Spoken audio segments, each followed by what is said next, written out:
seems like it's about that time. I'm Rachel Hassani. I'm the Director of Education and Engagement here at Missouri Rural Health Association.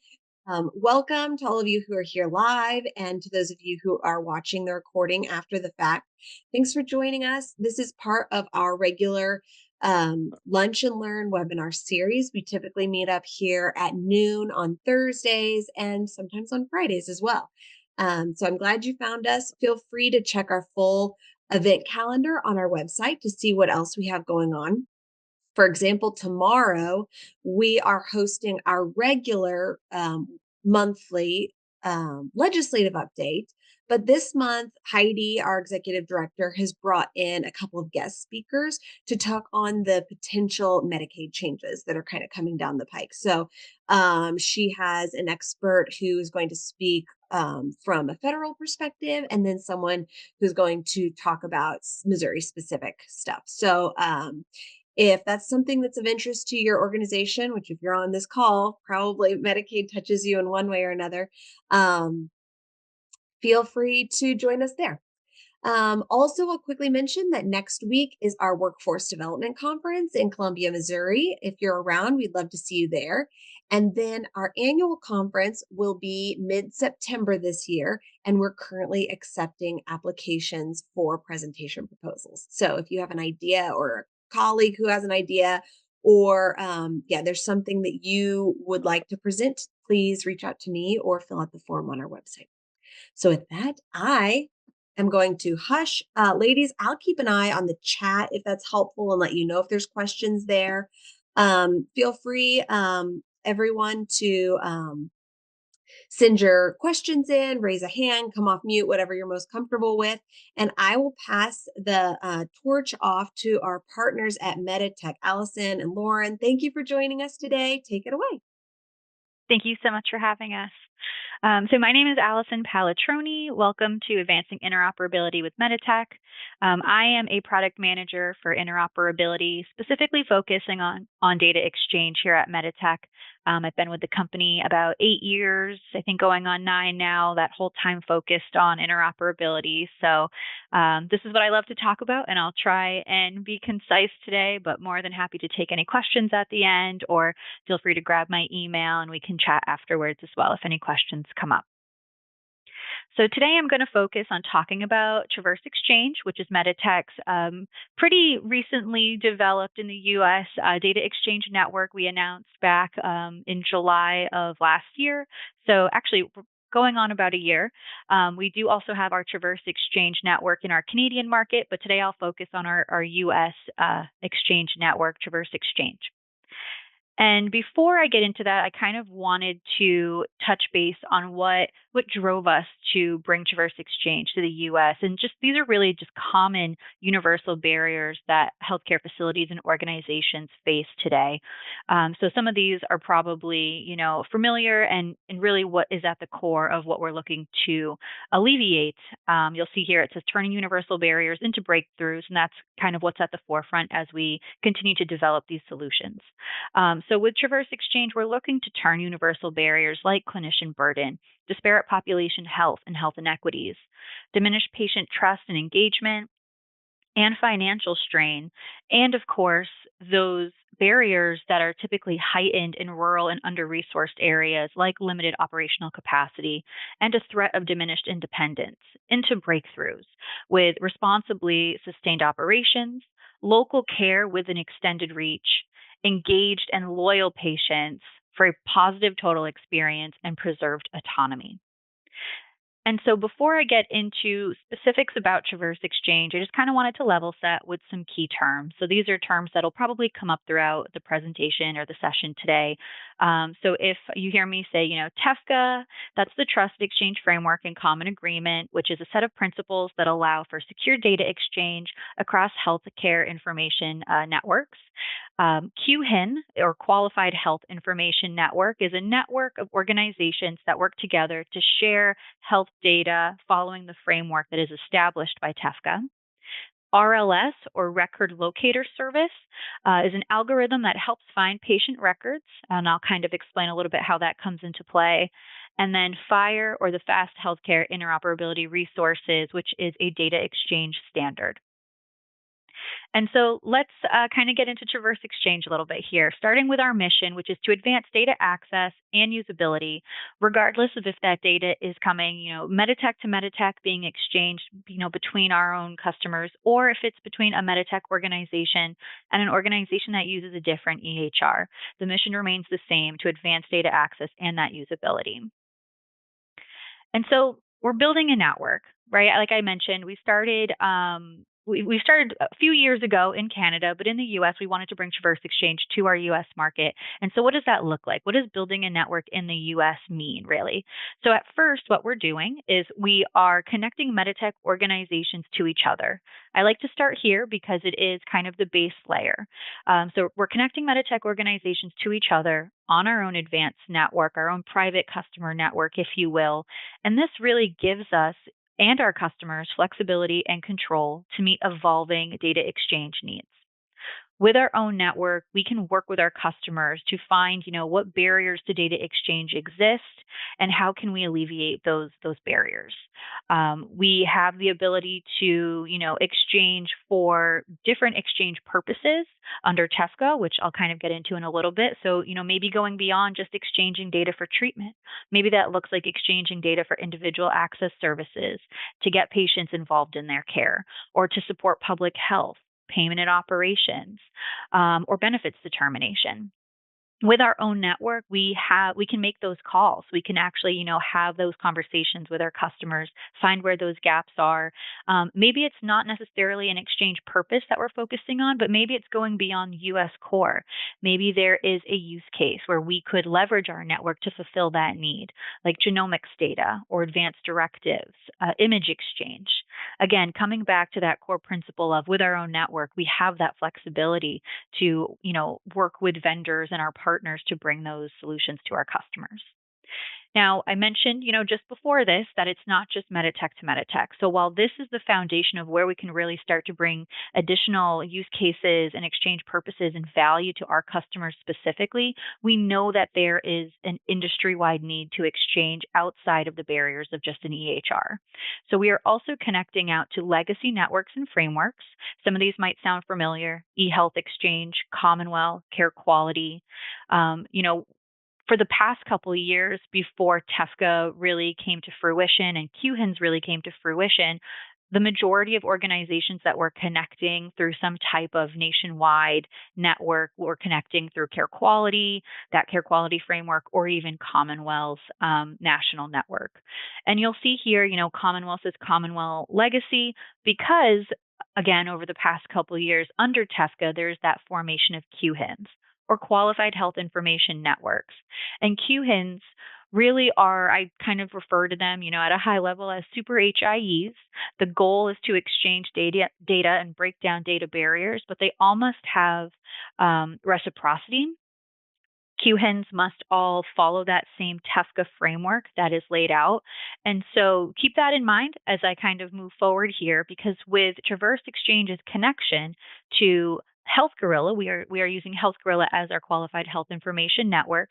We have the ability to bidirectionally exchange with all QHINs that are under TEFCA, those that exist today, as you can see here, and those that will form in the future. So you can see here some of the QHINs under TEFCA that exist today being Med Allies, Node 2. Commonwealth has moved forward with becoming a QHIN, so we connect to their legacy network. So if there's still organizations that are connected to that, we can exchange bidirectionally there, but we also connect to Commonwealth's QHIN. So as organizations migrate over, we still have that bidirectional exchange. Same with eHealth Exchange. You'll notice they're on here twice. And then, of course, many Epic organizations were typically connected to Care Quality. And you'll see here under TEFCA, Epic has their QHIN, Epic Nexus. And the reason I point that out is because Traverse Exchange is really positioning Meditech customers well for the future and future proofing that, as interoperability changes, as the landscape changes, that bidirectional data exchange, doesn't have to be barriered or kind of crumble or fall apart. We are still maintaining those connections to those legacy networks so that there's no gap as things start to roll out. So again, I mentioned TEFCA being that trusted exchange framework and common agreement, and all of those QHINs under TEFCA. So that circle on the right, those organizations need to have reciprocity with each other. It's a part of being a QHIN under TEFCA. So hopefully you can start to see here how any type of data exchange barrier that existed outside of the walls of an EHR is no longer the case. Organizations that are connected to any of these aspects here that you're seeing would have that reciprocity and that bidirectional exchange on the QHIN side, and then because we connect to a QHIN on the Traverse Exchange side as well. And then so I've talked a little bit about how we're alleviating those data exchange barriers, right? So now, regardless of EHR, if you're on Traverse Exchange, you can connect out to those other EHRs. But what about data usability? I think over the past couple years, and what we've seen kind of so far in the interoperability landscape is that data has been primarily exchanged through documents. CCD documents or continuity of care documents is something that I think many are familiar with. And so the answer to that timed question of, how do I get the right data to the right provider for the right patient at the right time has just been, here's all the data. Here are all of the documents, a document-based searching, and you might pull 10, 20, 30, 100 documents on a particular patient. It's really hard to search through. It's really hard to navigate and find that needle in the haystack that you're looking for. And so that was a problem that we knew existed industry-wide, and we wanted to solve that as a part of Traverse Exchange. And so Traverse Exchange not only is breaking down those barriers to exchanging data, but we're also breaking down barriers to data usability. And so we're improving data usability with powerful, intuitive, and intelligent new tools for not only accessing and viewing that data, but incorporating it from outside of the organization into the Meditech EHR. So what I'm showing here is this is kind of a snapshot of our Expanse platform, our Expanse patient chart here. And so as a clinician or provider or nurse or whomever, I can be in Expanse and just bringing your attention to this new Traverse Exchange button at the top here. And what that is doing is it is launching to a consolidated patient summary of external data. So no longer do you have to kind of go document by document to see what has come in from outside of your organization. It's all being consolidated and presenting in this nice view. So I know that there were some terms I brought up earlier, and this is where I kind of want to bring those up. So if you think back to that network topography slide I showed, what we're really doing here at its core at a technical level is we are utilizing an RLS or a record locator service. We know where the patient has been. And so ahead of their visit at a Meditech organization that's connected to Traverse Exchange, we can go out, we can search not only Traverse Exchange, but those legacy networks and frameworks and those QHINs under TEFCA, find the data that exists for that patient, surface that, but before we surface it to a clinician, we can actually temporarily cache it in a FHIR structure utilizing modern technology and FHIR, deduplicate that data, and then present it here in this nice view. So if you are finding that maybe the patient has, 10 documents out there with the same amoxicillin allergy, instead of having to go document by document to see that same data over and over again, it's already been deduplicated and it's presenting in this view, consolidated. This data is searchable, filterable, and if you needed to go to a particular data source or document, that still exists, but you can also navigate through this view data element by data element. So just some of the ways in which we are trying to get past this data usability issue, which I think is honestly, I think what we can refer to it as is, the data exists and you're able to pull it in, but are you able to make use of it and actually find what you need out of it? So one tool is this new consolidated patient summary for Traverse Exchange. And then just to kind of break down, what this looks like in maybe a patient story, if you will.